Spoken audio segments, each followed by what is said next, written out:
Yes, yes, yes. We back at it, man. Yeah, yeah. Back in the building. Back in the building with my guy Super. Yes, sir. You already know. It's good, my G. Man, you already know. Can't call it, man. We out here just trying to stay creative, Yes, yes. It don't stop, yo. And navigate these crazy music streets. We on a music street, man. Yo, it's crazy what the music space is pretty much these days, man. It gets interpreted into a lot of different concepts. A lot of people just see it as content these days. Of course, it is just that, but it's also like so much. It still has a strong foundation for what it was, man. But one of the things I was seeing about it, man, and like I'm gonna just bring that up, how where music is no longer created and produced in a traditional sense, man. But for us, like me and you, like you said, we still out here and being aware of it in the same fashion that really worked the best. Right. And that's the time that we come from. But that's not the language anybody speaks anymore. So we have to understand what the music streets is really. You know what I'm saying? Yo, yeah, asking for. It's a different climate nowadays, man. And at the end of the day, like there's so many influencing factors like AI and clout, popularity, social media. Yeah, thought music. that's another genre of these music streets that's prevalent right now. So yeah. Yo, but look, let me bring this up because this was definitely an inspiration to talk about this, right? Right. It's this dude, man. He pretty much do a hell of a job on Instagram and some other platform to talk about the nature of promoting music and helping cultivate it, how to get it out there. You know what I'm saying? But this right there was very key to what we discussing, and it stood out to me. I said, yo, man, this is some real stuff. You know what I'm saying? Look. He said today's music isn't based around how good the music is, but more about documenting your journey and finding people who can relate to your message along the way. Back then, you had to master your craft before you could even put out any music. The demos, right? Right. These days, you can just be attempting to make it and grow your audience just based on documenting your journey across social media. It's kind of cool, but then again, some people think that's lame. I somewhat agree. No, I somewhat agree to an extent because this actual past weekend I actually had I was watching a podcast where they had an artist that was on there, and the artist, I've heard of him but I've never knew him. I didn't know him like as far as somebody I was following. Mm-hmm. But long story short, watched the podcast, interesting podcast. He told his story. You kind of like got to know him, and when I sat there and listened to his music, now he's an actual singer. So it's like he's not somebody that just gets up there, throws an auto-tune. Yeah. So it made me appreciate the album even more. So I was able to connect more with the album, but also there was a level of talent that I could like, all right, not only is the story cool, but this guy is actually talented. So now I could kind of be like, all right, cool. Whereas if it was another artist, I'll probably listen to this and it's like, this is not my vibe, but now I know where it's coming from. Right. So I'm able to be like, all right, cool, I like this. But that doesn't work all the time. At least for me, not per se. Yeah. Then you have these rappers that are sitting there, or these artists that come out and just be like, they tell their whole story, and then you go listen to their stuff, and it's a bunch of people that just, that connect with their story, but they're not talented. So Right. It's a double-edged sword, so I can't even be mad at it completely, if that makes sense. Right. But see, even to the person you referenced, like you said, they were like a talented artist, right? Yeah, they were definitely talented artists. Definitely. Yeah. Definitely. Like they were really a student of the game. So it wasn't like somebody who just fly by night wanted to become a rapper today because they made some money or whatever the situation, or they wanted to get out of poverty, which is not a problem. But if there's a level of people that's doing it right now that are not doing it for the love of the craft. They're doing it for ulterior motives, which kind of kills the game. You know what I mean? But all right. Yeah. Yo, a lot of it is for attention or the clout. Yeah, that's a fact. A lot of it. Like, I get it. That's part of the culture and society that it is in its matrix. But I think it goes back to what he said, man. But as you put it, right? It's almost like, yo, listen, if you watching a chef, right? Right. It has a whole lot of value watching a chef cook. Right. But if you're watching a chick that can't cook, you're gonna turn from that. It makes no sense to watch her tell you, here's how I'm gonna cook. It just looks silly. Right. Right. So I think the aspect of watching somebody who knows their craft, and that's pretty much what he said, right? Well, back then the first thing you had to master your craft, and then you could put the music out. But go back to that artist that you witnessed. That's a person who already mastered their craft. Right. So it makes sense to view them and observe what they're doing, and then put the story behind it. And honestly speaking, that's kind of always been around, right? Remember when a new artist came on the scene? Yeah. When a new artist came on the scene, a lot of the time, bro, there was news report. There was besides the new there was media runs, interviews that kind of introduced them to the masses. Right. In some cases, there were even depends on what platform. There were like small documentaries about them if they had like a good budget about them. Right.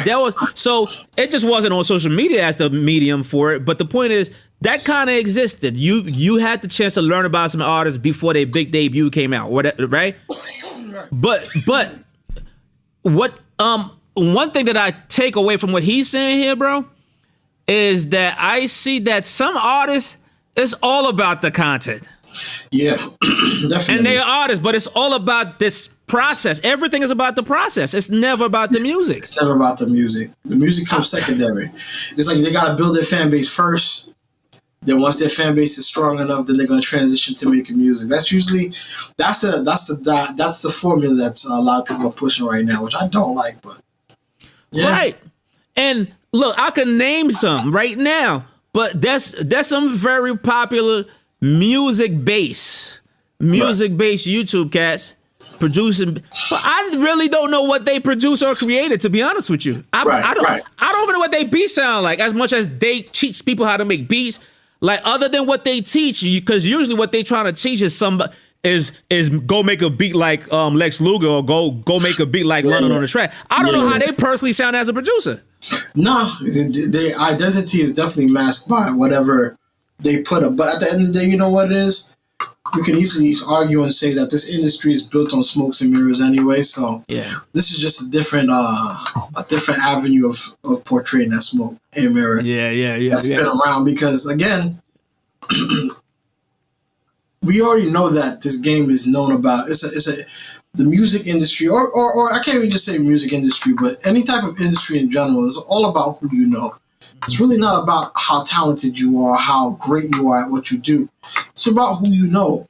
So if you're able to come across as palatable to somebody who has a level of influence, you're more likely to do well because that person likes you and wants to help you get on, as opposed to somebody who's talented and works hard to get on. Like, there's people that die, unfortunately, with a whole bunch of talent. Like, you think that there's people that are out there that can't rap better than Jay-Z, they can't rap better than Nas, can't rap better than Drake, or make songs better. No, it's just that they just never had that opportunity because they weren't around. People didn't know their story. So, again, this is a double-edged sword because these things are there to help the people that have the talent, but unfortunately, we're living in an era where everybody has access to the same tools.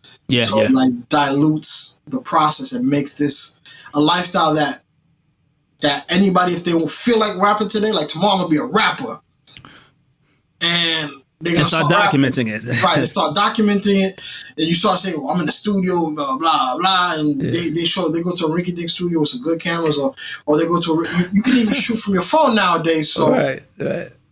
You document the story, well document, and all of a sudden now you build the fan base. Now you're this. Now you start selling on tours. You start making money. It's crazy. It's crazy. And look, and I think the main part is the beginning part that homie spoke on, bro. It's this part.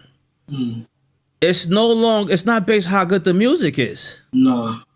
Cause that's the missing part. Like personally, I mind with what they do, right? The documenting stuff, this and that, right? But the music part,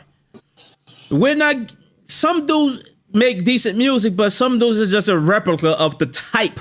Right. Right? So it's the replica of the types. So really, you're really not getting anything fresh out of nobody. Out of most of them, rather. No, you're right? not.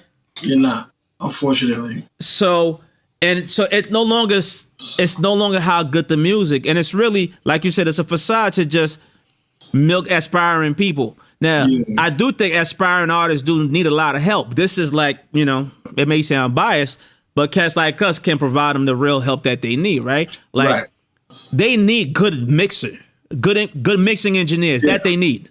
They do. They need good beats. They need somebody that can create custom away from what's popular. They need somebody that can really develop them. Yeah. Both you and I having that, you know what I'm saying, decades of experience, right? We can pick out an artist tomorrow and take them from level 2 to level 10 if they spend enough time with us. That's a fact.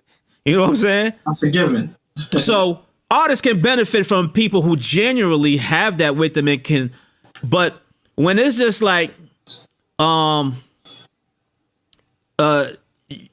taking advantage of their vulnerability in terms of their desire to just be to be on, and they watching some dude say, "Hey man, this is how you can sound like Little Baby over and over," or "Here's a template like him," or "Here's a beat like him," or you're not gonna get on because these dudes telling you do like you ain't gonna get on. Nah. You need somebody to develop you to really, really, really make you great to where you can one day be in the top of whatever.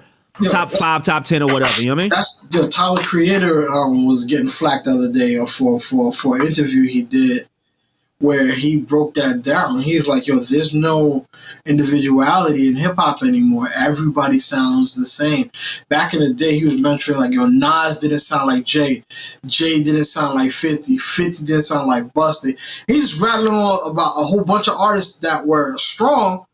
But nowadays, you can't tell the difference between Lil Baby, the Baby. You can't tell the difference between Cardi B and every other thought rapper. Sexy Red. And then you have Megan Thee Stallion and Lotto. It's like, you can't really tell the difference. You can't even delineate where they're from now because everybody sounds like they're from the South.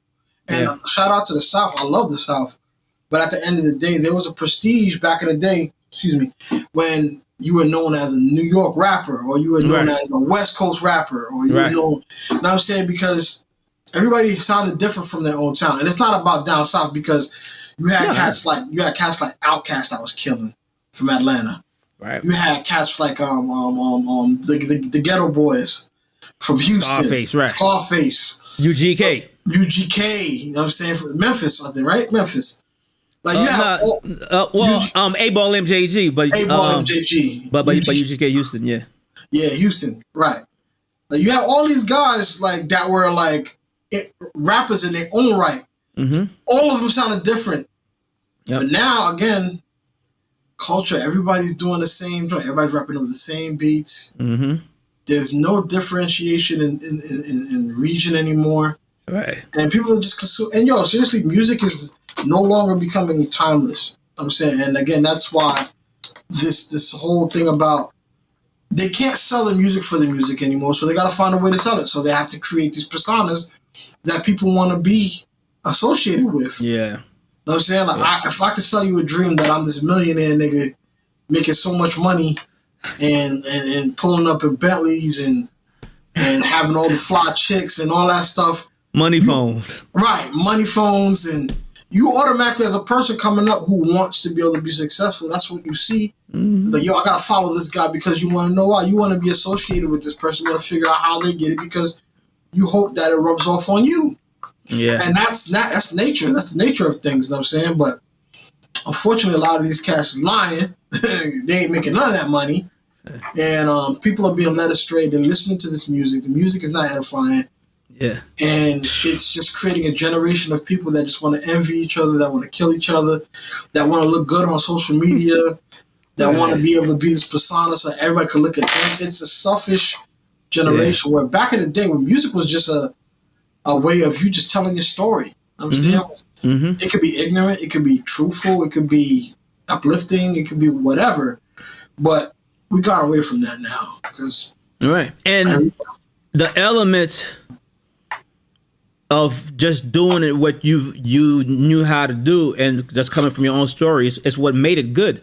Because remember when New York was all lyrical, but when certain cats, Outkast, UGK started speaking about their culture on their record, it felt good even though they weren't sound like as lyrical as New York do because it was authentic.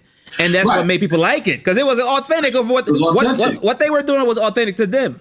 Yeah, we come from the area like we're you know what I'm saying, our generation is blessed to be able to see both sides of the coin. I remember when I was graduating high school and Cash Money had came out. Like Cash Money blew up because Juvenile had dropped High.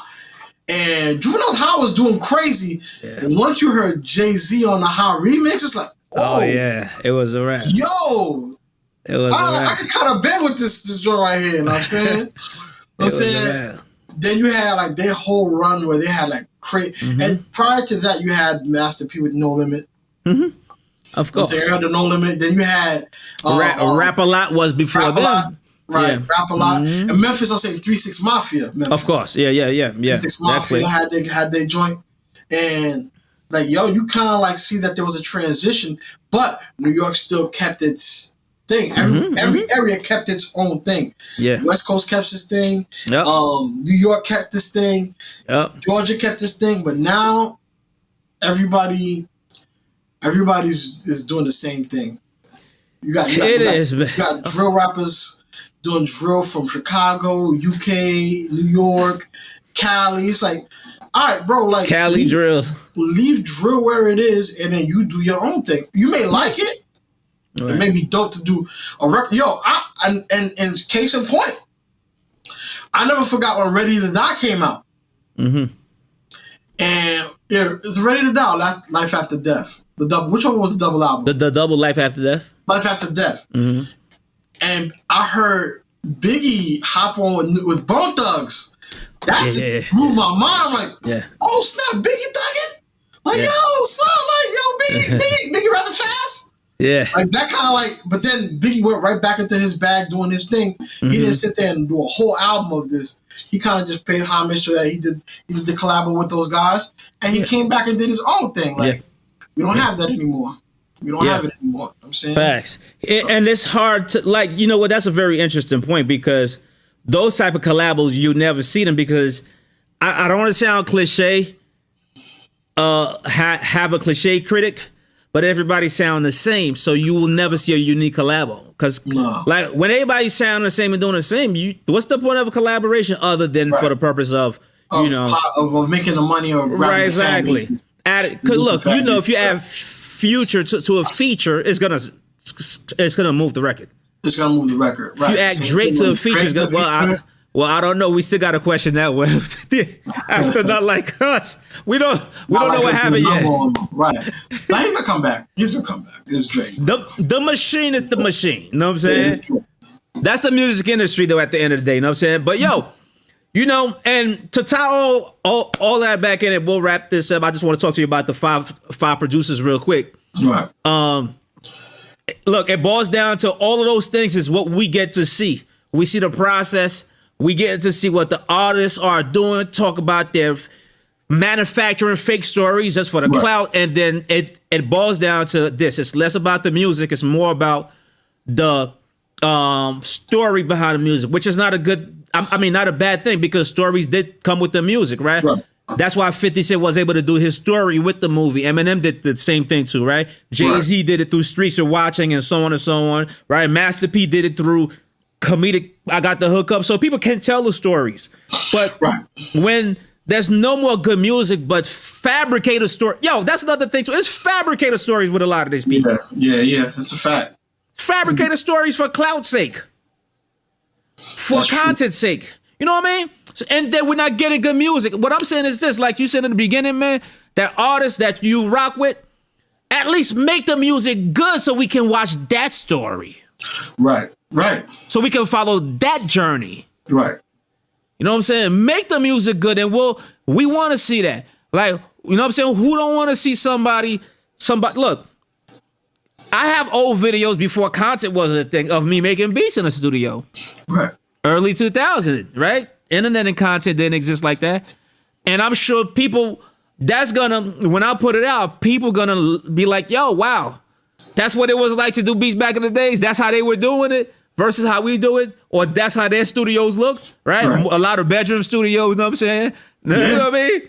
It's things of that nature. So, as it still is, but it's to say, you know, tell authentic stories. But when you fabricated nonsense, you know what I'm saying?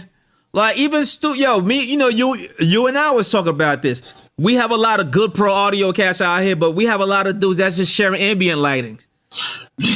Ambient light studios, yeah. You know what I'm saying? Change up the color, you put some color lights up and some little speakers and laptop.